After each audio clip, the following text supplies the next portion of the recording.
Ibihe byiza kuri kandi subscribe kuri IT Panda, amahoro y'Imana akomeze kubana nawe. Reka uyu munsi noneho twige ikindi kintu cy'ingenzi nko gukora logo. Urugero akalogo nk'aka ngaka, logo ya photography, logo y'umufotografa, ya logo ushyira ku ifoto wakoreye umukiriya yawe, akaba atari logo ibangamye kandi akaba ari logo ikwamamariza ibikorwa byawe ku buryo abakiriya baza ari benshi baturutse kuri ya logo yawe. Logo ni nk'ikirangantego cyangwa ikikuranga ushobora gushyira ku mafoto. Ayo mafoto buri muntu wese uyipostinze akahita amenya ko iyo foto yakozwe nawe. Tujye gukora logo nk'izi ngizi z'abafotografa. Rero nk'umufotografa uba ugomba kuba ufite logo ikuranga, ikirango cyawe kikuranga ushyira ku ifoto, umuntu agahita amenya ko ari iyawe. Gukora logo rero ni ibintu bifata process nini ku bantu bashushanya muri Illustrator, ariko twe tugiye gukora logo iri simple yo muri Photoshop. Logo nk'ingi urabona ko aka ni akarogo keza, urabona ni akarogo katarimo ibintu byinshi kandi amakuru nshaka gutanga. Logo yanjye irimo irayerekana, iri kwerekana umufotografa uwo ari we wayishutinze uwo ari we. Reka turebe rero uburyo ki bakoramo akalogo nk'aka ngaka gashyirwa ku mafoto y'abakiriya. Mbere ko dutangira liking ino video, kanda subscribe nimba utarayikanda kuri IT Panda, umbwire ikindi kintu nakwigisha muri comment nze tukirebe muri video ikurikiraho. Video nabaherezaga z'uruhererekane z'ama episode z'ukuntu twiga Photoshop, iyi niyo final yazo. Izindi nzajya ngenda mbigisha ibyo muri comment. Njye nari narabateguriye iyi chapter guhera ku gukora ifoto ya mbere kugeza mu gukora ifoto ugashyiraho logo ukahita uyisendingira umukiriya wawe. Nibyo nari narabateguriye kwiga. Noneho tugiye kujya twiga noneho ibyo muri comment mwambajije. Comment nimba wambajije ngo twige gukora passport tuhite tuyikora, nimba wambajije ngo twige gukora business card muri Photoshop tuhite tuyikora, nimba wambajije iki bitari muri ya chapter nari narabateguriye. So ndakeka ko izi video nagiye mbigisha z'uruhererekane zabafashije. Nimba rwose zaragufashije ujya muri comment, nta kindi kiguze ngusabye, umbwire ngo video zawe zaramfashije. Nimba kandi zitaranagufashije, ubwo izo tuzakora ubutaha zo zizagufasha ndabyizeye. Ngwino rero ujye gucreatinga tujye gucreatinga logo yacu. Tuze twandike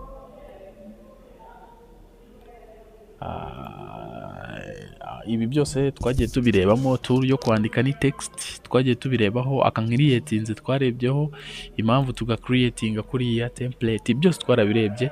Abatazi abahereye kuri iyi video ureba ku kantu kajeho hejuru kariho playlist z'amasomo yose tumaze iminsi twiga kuri Photoshop, ugenda uyakurikirane nawe ubashe kugera aho abandi bageze. Noneho logo yacu tugiye gukora, wenda tugiye kwandikaho IT Panda. Ni urugero wowe uzashyiraho izina ryawe IT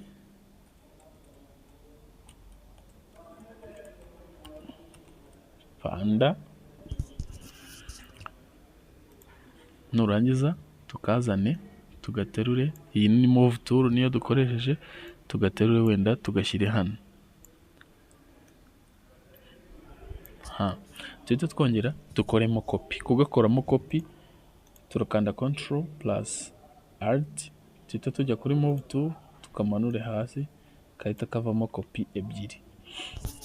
So niturangiza aka ka kabiri dushyizeho, turaza tukite wenda photograph.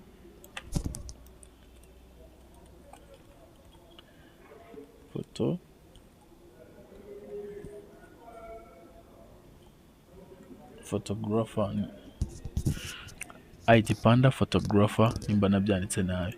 Noneho tuze tugashyire muri center, naka tukazane hano, tube duclosinze zino action.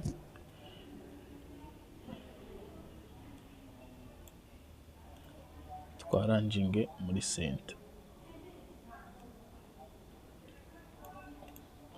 Okay, hano witegereje rero iyi logo yacu y'amagambo ntago iryoshye, ntago amagambo aryoshye. Noneho uba ugomba kuza kureba amafonti wakoresha, fonti nziza wakoresha.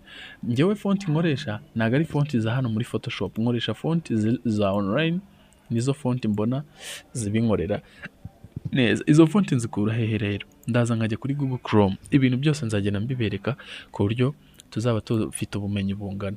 Nkasacinga icyo bita da font gutya, da font, hakahita haza kano ka mbere akandaho bitewe na font nshaka gukoresha. Aka ka website kazagufasha kubona amafonti yose wifuza gukora muri design yawe, waba ukoresha Illustrator, waba ukoresha Photoshop. Izi font ahantu hose zirakora, pfa kuba wazidownloadinze. Hari n'abazikoresha muri Word. Noneho urabona haba hariho amafonti menshi, uraza ugakora kuri font ushaka ugakora download. Noneho twebwe kuko iriya logo tugiye gukora ni logo y'amagambo itandukanye n'ibi bintu by'ibi static by'amagambo ameze gutya. Twe tugiye gukora logo iri handwrite, imeze nk'iyandikishije intoki. Noneho urabona hano aya ni amafonti yose aba arimo. Wowe uraza hano muri script, muri fonti z'amascript, uhita umanuka ujya hano handitse handwritten nuzikandaho nizo ziri buze hano hasi. Noneho wowe ushakemo ya yindi ushaka logo yawe izaba yanditsemo uko bizaba byanditse nk'amagambo. Urabona harimo handwritten nyinshi. Ushobora no kuza ugakora kuri kabiri bakakwereka n'izindi. Aka ngaka mbonye ari keza, tuzi ugakora kuri download.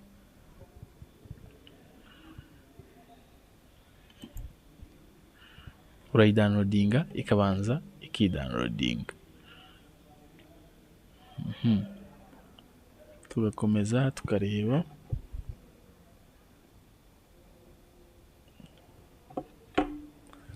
Okay, kamaze kugeramo gafite megabyte 2.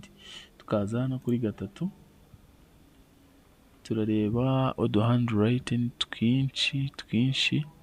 Wowe uraza ukarebamo keza nk'aka ngaka nako ndabona ari keza. Uraza nako gakanda kuri download. Downloading paka ubonyemo font wumva ushaka gukoresha. Reka twashyuminge ko font tuzibonye zose zirangiye. Wowe tuza kuri download aho wazidownloadingiye. Urugero ni iyi ngiyi dushyizemo. Icyo ukora uraza ukayikandaho ngiyi, ukahita ukora hano install, ikahita yinstall mu mashini yawe. Uyijye muri Photoshop uyisangamo.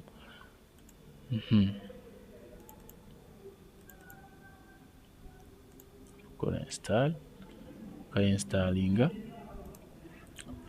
Noneho ukaza pfa kubuza izina ryayo, bayita taken. Ukahita uza muri Photoshop ukaza ugaselectinga, wenda duselectingira ijambo rya mbere, tuzemo hano dushake taken.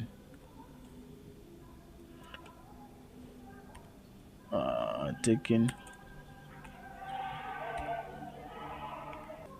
Okay, yitajemo icyo ukora uraza ugaclosinga Photoshop yawe, ukongera ukayifungura, ukareba ko icyawe cyabiteye ari uko wayesitayemo utarayifunga.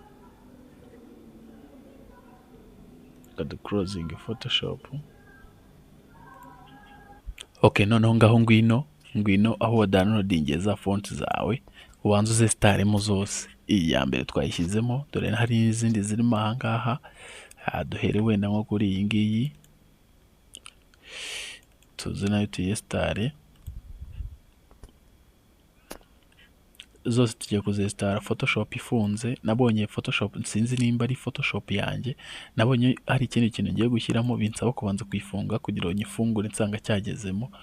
Ni urugero nka Retouch Academy njya kwishyiramo, muribuka ko nabanje gufunga Photoshop nkayifungura nsanga Retouch Academy yagezemo. Menye ubwo itahita yirefreshinga ngo ihite ijyamo ako kanya. So katubanze twesitare izi font zose, tubanze tuzishyiremo. Wowe icyo usabwa kumenya font wakunze hano, ubusabwa kumenya izina ryayo, ukajya muri Photoshop ukayisacinga. Ariko niyo izina waba utari kuryibuka ariko uzi ko iri handout nako iri handwrite, ushatingira mu mafonti y'ama handwrite akaba ariho urebera ndaje mwerekana z'ukuntu ugenda kategori yazo uzitandukanya bitewe n'amafonti aba ari muri Photoshop ni menshi cyane, umuntu akoresha ayo ashaka. Nk'aya ngaya twa downloadinze urabona ni amafonti menshi mu moko yose. Ni urugero nk'ubu hano twaje kuri script harimo amafonti menshi, harimo ayo ku ishuri, harimo aya calligraphy bya bintu byo kwandika muri calligraphy, hari n'aya handwrite yandikishije intoki, hari aya blush, hari aya trash. Ni urugero nk'iyo ukanzeho internet yavuyeho, amafonti nicyo nashaka kukubwira, amafonti agiye atandukanye bitewe na kategori yayo, nibyo tugiye kureba hano muri Photoshop. Katabanze twesitara aya yose. Aya ngaya turi gushyiramo ni ya yandi twasanze kuri script, ari ay'intoki nyine yandikishije intoki. Tuyashyiremo yose. Iyo uri umudesign uba ugomba kuba ufite udufonti wakuye kuri internet twiza tugezweho twesitaye muri Photoshop yawe. Buriya njyewe ikintu cyiza ni uko Photoshop nayo iba ifite amafonti ikoranye nayo meza, ariko ikintu cyiza njyewe mba numva ni uko umuntu biriya bifonti bizana na Photoshop yajya abikora byose, akabikorana style, akabikuramo akishyiramo fonti ziwe yifuza akeneye. Okay, izi twashyuminga ko fonti zose zimaze kugera muri Photoshop yacu. Tito twongera tuze tuyifungure. Mwibutsa ko zino fonti uba wesitaye mu mashini yawe ntago zijya muri Photoshop gusa, no muri Illustrator nidutangira kuyikoresha uzabibona ko zino fonti zirimo muri Premiere no muri Word, naho nshobora kuzikoresha zino fonti zo nesitaye aha ngaha. Ntago ziba zikora muri Photoshop gusa, aba ari fonti muri rusange. Reka noneho dukomerezeho kuri ya project yacu, kuko twari twayisevinze n'ubundi ihita igaruka ikakomereza aho twari tugeze. Noneho iyi panda niyo tugiye guhereza fonti ya mbere. Fonti ya mbere rero katuze turebe wenda iyitwa, ugomba kubuza izina, iyitwa wenda hand flyer. Twandike hand,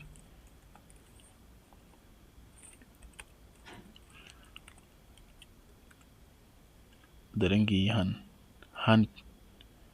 Urabona ko zihita zizamo, kanda OK. Urabona aka gafonti ukuntu kahise kamera. Tujye no kuri iyo hasi dushyiramo wenda iyihe fonti, photograph sign, yitwa photograph sign ngiyi nayo tuyikandeho. Urabona udufonti twacu ukuntu tuhise tumera.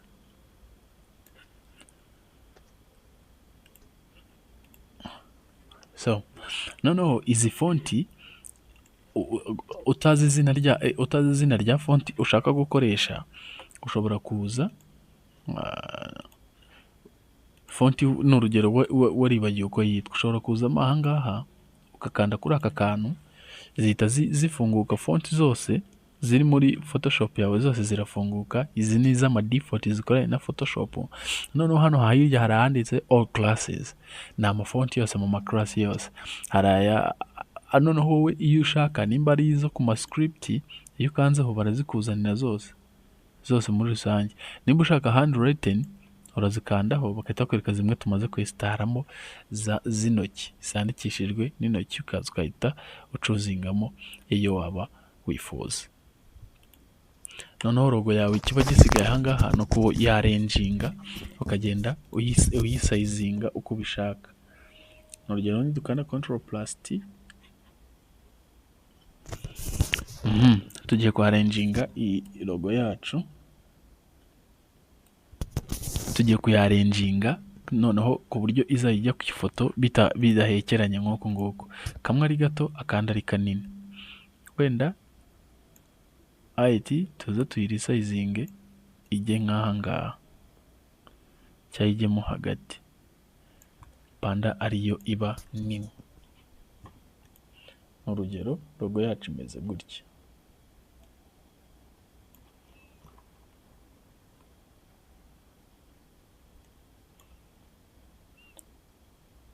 Noneho logo yacu ubwo ni ukuvuga ngo tumaze kuyikora. Ikindi kintu turashaka ko bifatana, noneho tukajya tuyiterura tukayijyana ku ifoto bifatanye. Ikintu uhita ukora, uraza ugakanda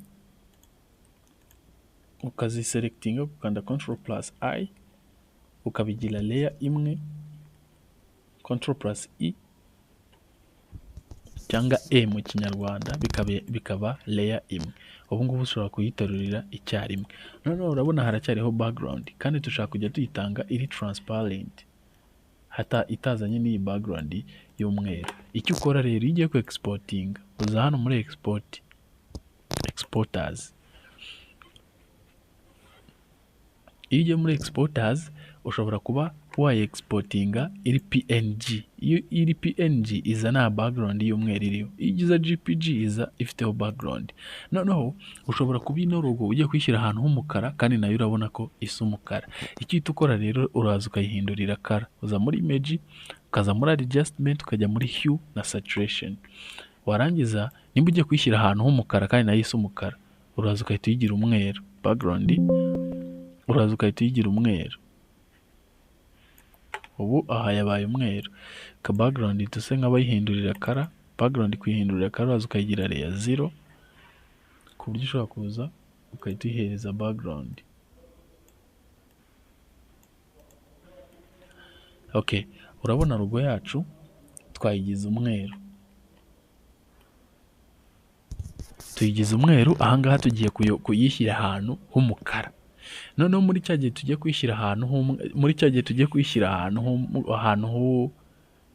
ahangaha twayigize umweru kuko tugiye kwishyira ahantu h'umukara. Noneho cya gihe dushaka kwishyira ahantu h'umukara, iyo isa umweru n'ubundi ugarukamo ahangaha ukajya muri hue na saturation, ukaba wayongera cyangwa ukayigabanya ikaba umweru.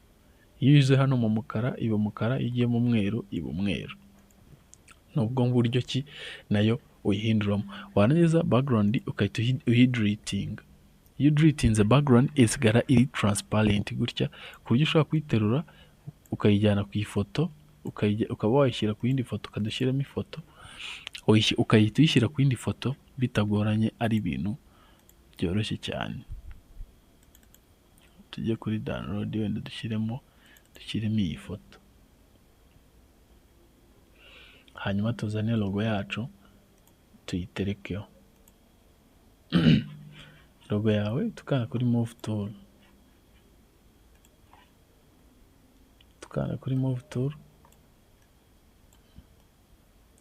hanyuma ukayiterura ukayizana ku ifoto, ukayishyira aho ushaka, ukakanda OK.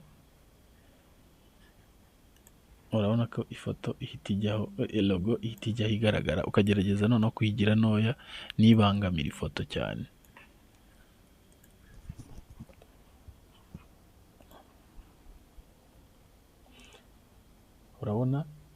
Urabona logo yacu ya photography. Urabona logo yacu ya photography yagiye ku ifoto, ukaba ukoza akarogo keza. Noneho hari ukuntu logo kuriya kuyiterura nabyo bishobora kuba bikugora. Ushaka kujya uhita ujya muri brush tool ukahita uyisangamo. N'urugero nk'ubu ngubu uje hano kuri iyi brush tool, brush tool nguyi. Uje hano muri brush tool ukarebamo ahangaha, iyo ugiye kureba mu marogo usanga hari logo nabitsemo. Turebe nshobora kuba narayikuyemo. So ukuntu bashyiramo logo rero muri brush tool, uraza ukajya aha, warangiza ukajya kuri import, ukahita uza aho wasevinze logo yawe, ukajya aho wasevinze logo yawe warangiza ukaba wayishyira muri brush tool. Ibyo byo reka nzabikorere video irambuye mbikwereka ukuntu bashyira logo muri brush tool. Abayishaka munyandikire muri comment, nimbona muri benshi ndaza nabyo tubyige. Icyari cy'ingenzi cyari ukwiga ukuntu bakora kano ka logo ka photography k'izina ryawe nk'umufotografa. Ubwo nkoze indi video nagukorera ukuntu bashyira logo muri brush tool, ukajya uyishyiraho nk'ushyizeho kashi, ukajya uyiteraho nk'uteyeho kashi, cyangwa se n'ukuntu wayihereza makeup, ukayimakapinga ino logo ikaba yaba iri metallic cyangwa se iri bold, ukuntu biryoshye cyane kurusha uko nguko uri kubibona. Ndakeka ino video igufashije usharinga no ku nshuti zawe nazo zibashe kumenya bino bintu. Ushaka kuwumvugisha cyangwa kunyandikira ko nakwigisha n'ibindi, unyandikire kuri iyo nimero kuri WhatsApp ndagusubiza. Thank you so much. Amahoro y'Imana akomeze kubana namwe.